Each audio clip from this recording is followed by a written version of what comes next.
ക്രിസ്തുവിൻ്റെ മകൻ ആണ് എന്ന് വിശ്വാസവും ഉറപ്പും നിങ്ങളുടെ ജീവിതത്തിൽ ഉണ്ടെങ്കിൽ നാം ഒന്നിനെ കൊണ്ടും ഭയപ്പെടുകയില്ല. നമ്മെ ഭയപ്പെടുത്തുന്നതായ പല കാര്യങ്ങളും നമ്മുടെ ജീവിതത്തിൽ നമ്മുടെ മുമ്പേ കടന്നു വന്നേക്കാം. ചിലപ്പോൾ രോഗമായിട്ടായിരിക്കാം, ചിലപ്പോൾ കടഭാരമായിട്ടായിരിക്കാം. നാം എന്തു ചെയ്യും ഏതു ചെയ്യും എന്ന് ചിന്തിക്കുന്ന രീതിയിൽ പിശാച് നമ്മെ ഭയപ്പെടുത്തുവാൻ നോക്കും.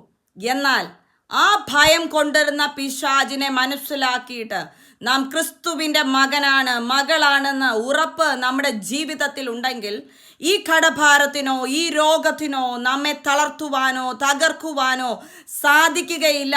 ആർക്കും ഒന്നും ചെയ്യുവാൻ സാധിക്കുകയില്ല എന്നുള്ള ഉറപ്പുള്ളവരായി നിങ്ങൾ ജീവിക്കേണ്ടത്, നിങ്ങളുടെ ജീവിതത്തിൽ നിങ്ങൾ പ്രതിഫലിച്ച് കാണിക്കേണ്ടത് ക്രിസ്തുവിൻ്റെ മകളാണെങ്കിൽ വേണം.